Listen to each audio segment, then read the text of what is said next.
Welcome to the Ranchonomics Podcast, where we empower you to build a better ranch and transform your operations into a thriving business. I'm your host, John Haskell. Let's get started. All right, welcome to the Ranchonomics Podcast. I'm your host, John Haskell, and I am here today with Greg Christiansen from Kansas. Greg, tell us a little about your operation down there in Kansas, and we'll jump into the details after that. Yeah, we raise goats and sheep, meat goats. Then we row crop a couple thousand acres and sometimes put some of those acres into a grazing crop. We also usually have some cattle around. Yeah, I've got a couple of guys that help me so I don't pull this off by myself. Right. Very good. You are a retired cowboy, or a converted cowboy, maybe is a better way to say it. So how'd you get into the sheep and goat thing? That's what we're going to focus on today. How'd you get into that, and what's kept you in it? Well, it's been 26 years ago. I actually looked it up. I used to say 15, for 5 years I said 15, and I said 20, but now this actually was about the year 2000. Time flies when you're having fun, huh? I guess, yeah. Yeah, I was looking at, I was training a border collie on some goats, and my son was with me, and he was, I don't know, junior high at the time probably, and having trouble with math. Anyway, we couldn't get any goats bought. They were too expensive, which then I'm talking about $30 or $40 too expensive. That's about what you could buy a goat for. Back in the olden days when things were cheap, right? Yeah.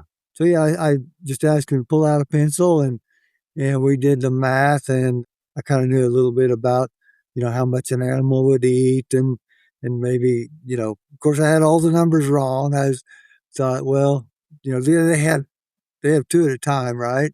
So they have twins and they can do that, gestation's 5 months. They could do that twice a year, but no, that's not exactly right.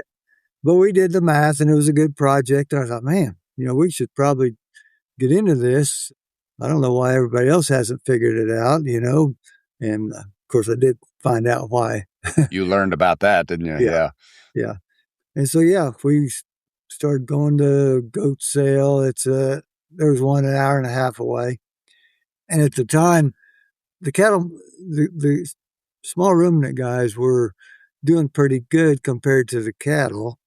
But now cattle have caught up, of course, and actually probably more profitable in some ways than sheep and goats, depending on how you manage it, But yeah, that's how we got started in it and started buying nannies. So we only had sheep probably about 10 years, meat sheep. But, all we could do, we couldn't find any place to buy good goats. And of course, I didn't know at that time what a good goat was. So you're picking them up at the auction. Well, it's like anything, there's some good ones there, but all the bad ones are there. And so you start out with what you can get. And a lot of things I didn't realize when you're buying goats that, well, I actually tell people now the things that I've learned when we were buying goats. And one of those is don't buy a goat with a collar on it. A lot of goats are people's pets, but they make really poor livestock. So yeah, you got to look for that. But that's what we started with, just put together goats. And did you get a 200% kid crop out of them? No, we fell not way quite, short. huh? And part of that is, and it still happens today, when you start buying goats, you don't know when they're bred. And so, I don't know, for some reason, people just leave the buck with them all year long. And naturally, they're going to breed to have the kid in January or February. Well, I didn't know that when I started. We had all these, and so they started kidding, and there's snow on the ground, or it's cold every day, and it really wrecks your kid crop. And so it's a long time to wait until that next kid crop, because then you got to breed them the next fall. You want to breed them. Well, we breed about end of November, December 1st. It gives us starting in May, a kidding season in May. And the sheep you can get by. Sheep are a little more resilient. You could breed them and probably do okay, with an April lamb.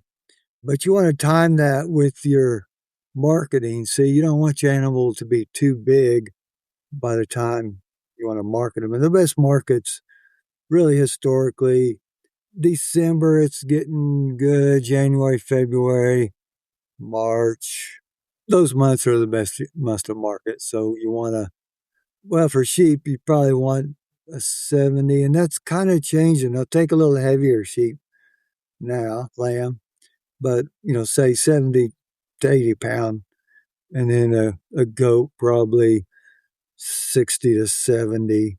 As a producer, you want them as big as you can get them, but as the buyer, sometimes they want a smaller animal. So, yeah, you want them as big as you can before you start getting a little discount. Right. And just like cattle, there is a good little value again calculation you can do on those lambs, starting even down to 35 to 50 pounds and going all the way through about 85 pounds. And you'll see there are some places that, man, it really pays to put weight on, and there are places it doesn't. And just like you mentioned, it changes around. It's not always the same. So sometimes they want a littler one closer to 60 pounds, and sometimes they want a bigger one closer to 80. Yeah. But as a producer, you like the heavier animal to get more dollars. So you just got to keep your eye on that relationships. Yep. Yeah. Very good. Very good. So I am curious, in your country, I don't think of Kansas as goat country. Wally ran goats in Oklahoma, which I also don't think of as goat country. So why goats? Give us a little idea of the production cycle of them, how you're running them at your place. Because I agree, those cold, wet winter days, they've got to be tough on them. Yeah. Goats can't take cold. Well, kids can't. Nannies can do okay. So, yeah, we kind of do our kidding in May. Then we'll grow that. We'll just have them out on pasture, and we kid on pasture. It's a pretty low input. We don't want to spend a lot of labor at it. Now, if you start kidding March or April, you're going to spend a lot of labor. And it just took me a while to figure that out. And we just kept bumping our kidding back, and now we've settled into May. And that's not good for parasites. Parasites are really coming on about May. So you got that to deal with. And so we'll, probably about June, let's just say 4th of July, you'll probably want to have them up and start castrating those kids because, well, by the middle of July or end of July, they could be breeding. They'll be breeding anything that's out there. They'll breed their moms, they'll breed their sisters, all this stuff, and that really wrecks your breeding system too. Because, yeah, didn't know if that happens, they're going to be kidding in December, January. Yep. Unlike a lot of cow herds, fertility is not a problem in goats, is it? No, not normally. Not at all. Not unless you wanted to breed at that time. And it's a little tough. Yeah. Yeah. Very good. And what are they eating at your place? Because, again, you're in the part of Kansas that has a lot of grass, right? You don't have a lot of brush. Actually, we do have quite a bit of brush, and if you don't work at it, everything you have will turn to brush. Just seems like it's going to come. And so, yeah. Okay. What kind of woody species do you have there? Well, we got Osage orange, hedge. We have hedge is a big problem. Thorny locust, big problem. Oh, every kind of briars, blackberries, multiflower rose, but those kind of things. And goats like all that. Anything with a sticker on it, goats like. But this year, actually, we do graze some of our crop ground where it's easy, if we have water and we can put up electric fence. And this year we're grazing, we just let some crop ground grow up in weeds. There's pigweeds, there's mare's tail, there's sunflower, all the weeds that you fight as a crop farmer. Well, they're out there eating. Yeah, very good. I took some samples of those weeds. I watched what they were eating one day, and I just kind of took some samples, sent it off, and that was like a 19.5% protein. Oh, yeah. That they were eating. So, yeah, that's fantastic. Yeah. Very good. And then so you're lambing or kidding in May, when are you usually trying to wean, or do you? So if we have them castrated, then the weaning is not it's urgent. We can kind of time that to when we have time, or it's probably going to be middle of August to the middle of September. We're going to look at what they have to eat in the pasture, and we try to be growing up something here at home where I live. We'll plant oats and radish and turnip and winter peas and those kind of things, and have that growed up, some better quality forage. And so we'll start moving them home when that forage is ready to graze here, and then we'll have all the kids and lambs here at home to grow them up. So yeah, that could be 1st of September, any time. And you're doing that primarily on cover crop, or you're feeding them to grow them to the sale weight, or? Yeah, so we plant all that cover crop, that forage, and just kind of depends, how much rain we get is how well it's going to grow. So we'll graze that, and it's normally going to probably up until middle of December. Then we've probably gotten enough cold weather. A lot of that stuff is dying. We've probably grazed it out. And so about that time, we're going to start feeding them feed and some self feeder out there to really get a good finish on them the way the buyers want them. That time of year, there's just not a lot of good quality to graze. Everything's grazed out for us. And so the feed's really the most economical. So yeah, we start them on feed then. Very good. And then you're marketing them after the first of the year generally, and Yeah. I assume. Okay. And then who are you selling them to? Are you taking them back to the sale barn? You got buyers you're dealing with? What's your crowd? Yeah, the last few years we've been going to the sale barn. I've done both. We go to a sale it's about 4 hours from us, but it's a really good sale. It's an hour east of Springfield, Missouri. It's at Norwood, Missouri. So yeah, that's what we've done the last few years. It's, I don't know, the commissions to sell small ruminants seems very expensive per head. Mm-hmm. And yeah, they're hard to deal with at the sale barn and those kind of things too. I mean, I guess I can kind of understand it, but I hate it. But that's what we've been doing, yes. Yeah, very good. Can you run us through some basic numbers on the operation? Let's talk through some productivity and then what do gross margins and that sort of thing look like for people that don't know much about it. I assume we generally have people that are more familiar with cows, maybe a little familiar with sheep, but goats the least. Well, another thing that makes our goat operation work, we put goats on other people's property that may want brush control. So this, they would be like we have one guy we've got over 300 head on. So we don't pay him. He doesn't pay us. We don't get paid to graze that. And it's just a bigger kind of a deal. And so we'll string a single electric wire because you have to be able to fence these properties cheaply. So we string a single electric wire around the perimeter, and that's pretty economical, really.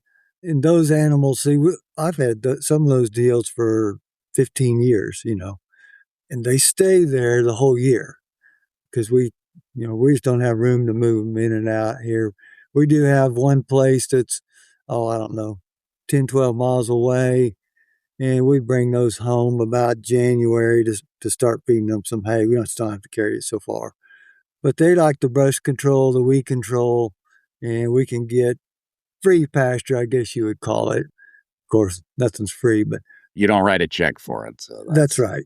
Yeah, that's right. Good. Tell me a little about this too before we get into bigger numbers, because one of the things that I've seen you talk about before is this ability to fence small ruminants with a single wire. Tell me a little about your process there, because to me that's an innovation in your management that really makes this work.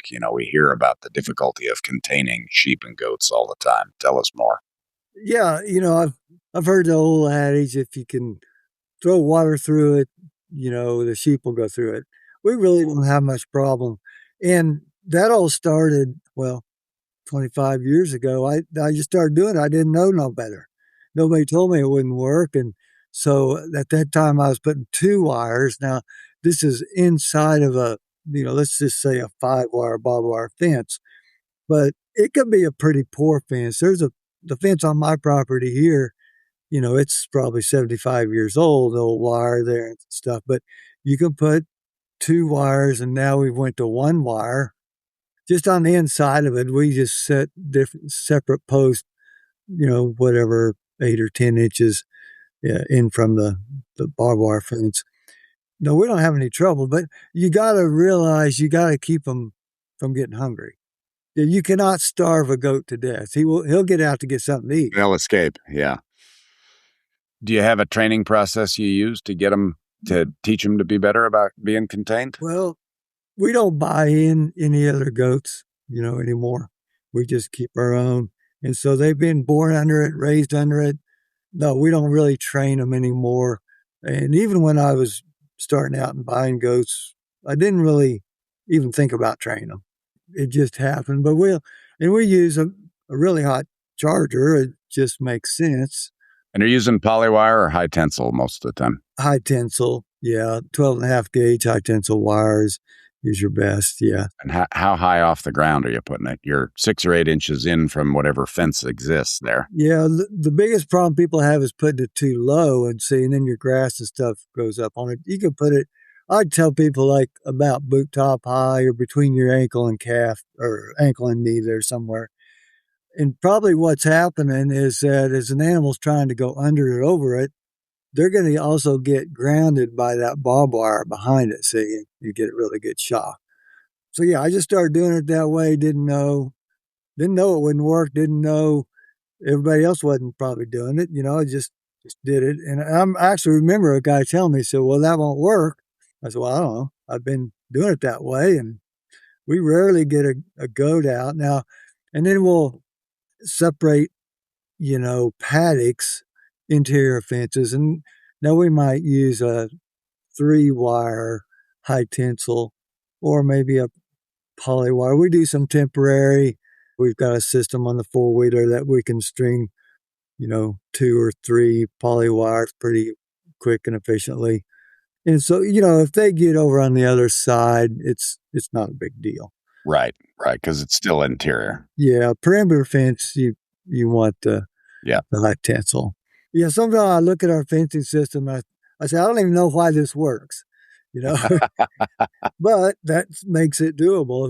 If we weren't doing that, it would be, you couldn't afford to put up woven wire around everything.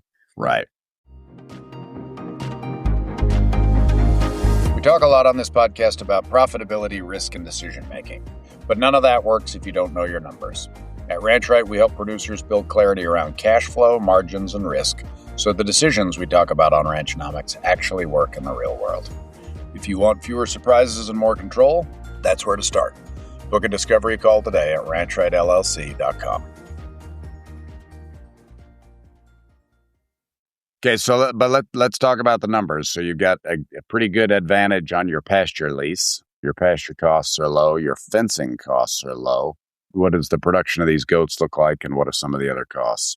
So, I was looking here because we keep track of every bale of hay that goes out, every feed if we're feeding something. We don't really feed much feed, except for when we're fattening that lamb or kid out. But like for the nannies, we do have some pastures, like here at home, we charge ourselves rent. Like that pasture rent for our whole operation is like $3.50 a nanny. Well, that also includes some pastures we don't pay rent for, and then some we do charge ourselves rent for. Okay.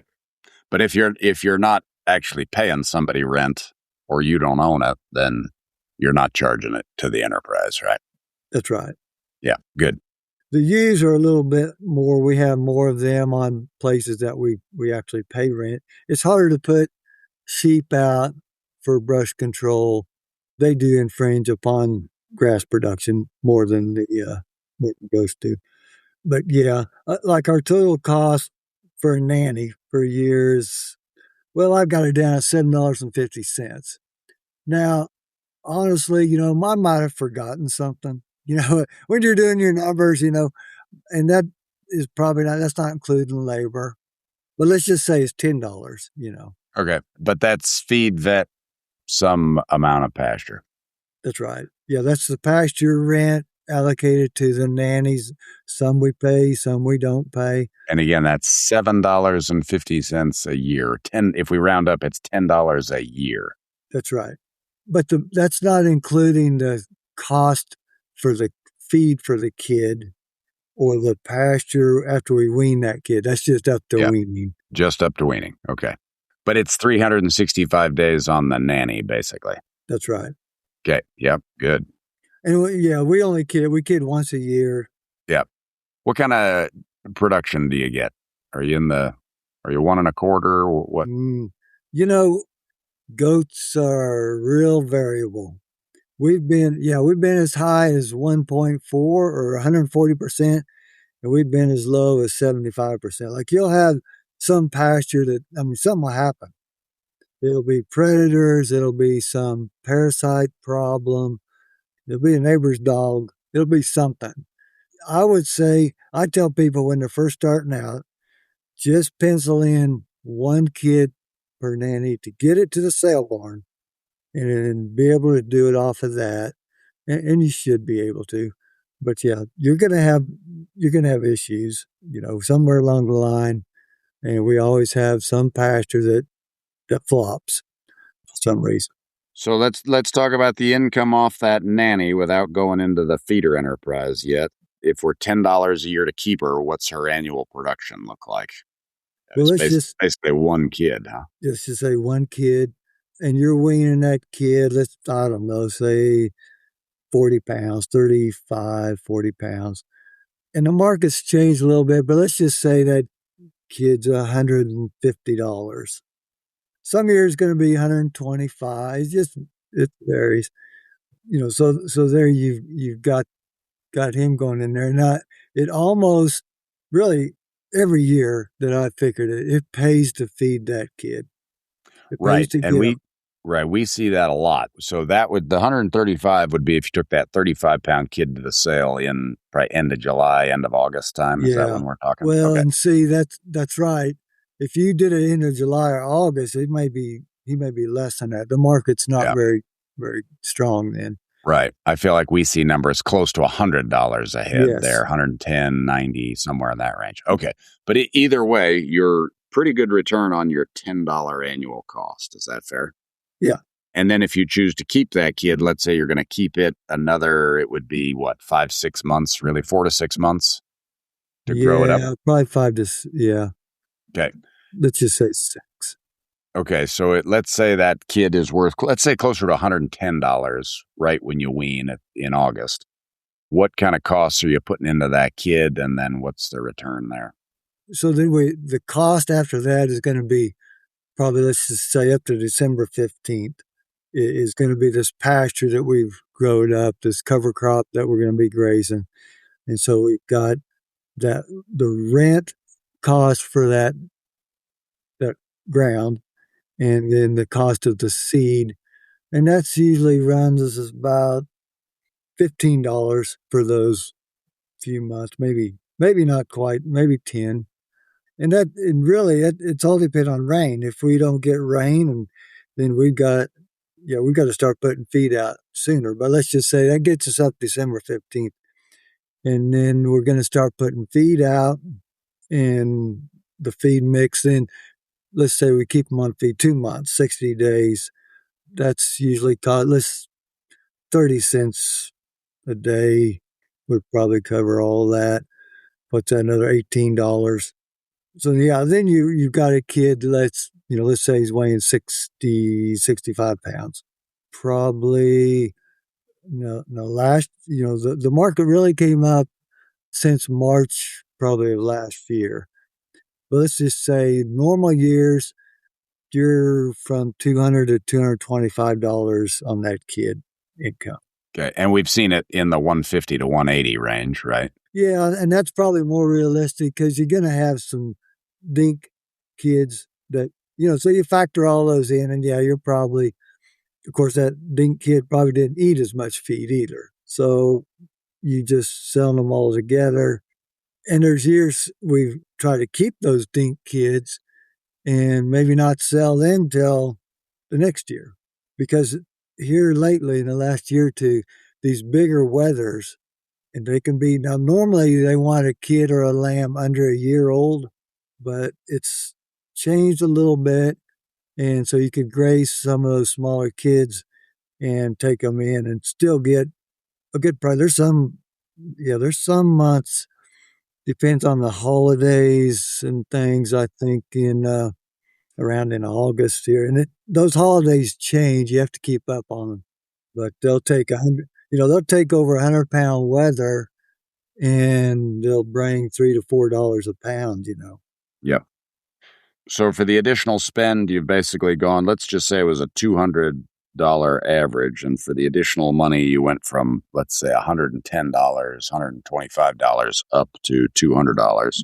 And we came up with, was it $38 total? Yeah. Yeah. Okay.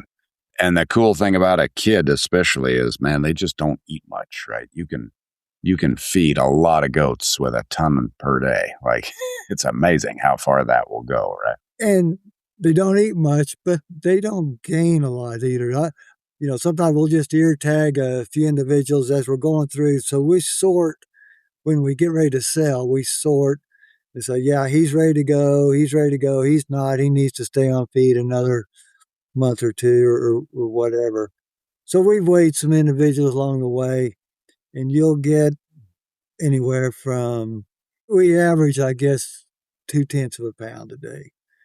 But I mean, you'll get some that aren't gaining anything today. You weigh them, and you'll get some that's 0.4, but probably 0.2. Now, lambs will gain about twice that, and they eat about twice that too. But it's all relative. And the same program goes, we run the lambs and the kids together, same feed, same grazing situation. And so the lamb used to bring less dollars per pound, but way more. But I tell you what, there's sometimes they'll bring just as much per pound as the goat. It's just real variable. Yeah. And then is your primary product those wether lambs? Do you sell breeding stock? Do you sell females? What do you do there? Yeah, we do sell breeding stock, yes. Okay. We can do fairly well. We price our breeding stock like $100 a head over what, just your weather would bring it to sell. Just a meat animal would bring. And yeah, we can sell, we can probably sell more than we can produce, and we got to keep some for ourselves too. So right. Interesting. So just do you know offhand what percentage of your sales are from, like lambs or kids rather, wethers and that sort of thing versus what are breeding animals? Yeah, we don't sell too many of the, we call them dolings, the females, because we've always got pasture we can put them on, it seems like. The sheep, last year we sold quite a few females. I'd say, well, it was almost, we kept, I don't know, maybe 80 head for ourselves. So, percentage wise, we don't sell every female, but we've sold 3/4 of them the last few years, probably. Okay. And you've been able to maintain your herd size at that? Yeah, the sheep, this year as we were going through them, like we had very few sheep that didn't breed. And you'll get about 65, 70% of those ewe lambs to breed the first year. You see, we'll breed those. Well, we're breeding them the fall that they were born that spring, and we're breeding them in the fall. The nanny kids, the dolings, we don't breed that first year. We let them grow. We've got pasture we can put them out on. People want brush control, and it doesn't really cost us, to run them. And then they'll do better. They'll usually the first year they're going to have a single. They'll usually have a twin. If you wait the second year, you really don't lose that much. Okay. And tell me a little about getting them bred for the fall. How hard is that? You hear different people talk about trying to do this with varying degrees of success. How do you get along with it? To kid in the fall? Yes, correct. Bred for fall, right? Yeah. For goats, I've never been successful at it, and I really don't know anybody around me. It seems like it's a latitude. Like maybe in Texas they can do that. The farther south, it seems like they're able to do that because goats and sheep a little bit are day length breeders. Day length dependent. Yeah, that's right. And they're short day breeders, right? So they want to get bred in late December. Well, yeah, if you just let them breed on their own, they would probably breed in August. See, the days start getting shorter. What is it, June 21st or July? I think it's June. Anytime after that, they're ready, huh? Yeah, and so I don't know why nature's done that, but we hold off till the end of November, which is the tail end of their breeding season, really. But I think sheep are more. It's easier to breed them out of season. Yeah, very, very good, Greg. This is super helpful. What else should we cover while we're together here? What do people need to know about the goat business? Well, I think I already mentioned this, but when you're buying goats, just make sure if it's August and you go look at a set of goats and you see that buck's still in with them, or you ask that guy, you do not want anything bred, that time of year. Just factor in 5 months, and that's when you're going to be kidding. Because I've had people say, "Hey, what do you think about this group of goats?" They send me pictures or something, tell me about them. And the first thing I say is, when was the buck taken out? And because that'll really wreck your whole system there. Can you utilize a goat? My understanding is goats are basically mini cows in a lot of ways from a pharmacy standpoint. Yeah, you can. We've had accidents happen. We've had, times we've missed a buck kid or something. We said, "Oh man, okay," but you don't want to wait too long because you'll mess up their cycle. Since they're a seasonal breeder, it's a little different than cattle. Yeah, interesting. All right. Well, Greg, thank you very much. This is super helpful. I've enjoyed watching what you do over there. Wally's always talked about how great you are at this, and kind of fun to see the stuff we've produced. We're going to do another episode on your YouTube and social media presence, but we'll come back to that in another episode. But thank you very much. I appreciate you being willing to share, and appreciate your time. Sure. Well, yeah, I hope this is helpful for your audience, John, and I appreciate it. Fantastic. Real quick before I let you go, where can people find you? We did mention you have a YouTube channel, Grandview Livestock, correct? That's right. Yes. Good. Yeah, we have a website, Grandview Livestock website. They can email me, greglchristiansen@gmail.com. Excellent. You've always been willing to take my calls, and I appreciate it. Thank you. All right. Well, you have a great afternoon. Appreciate it. Thank you, John. You bet.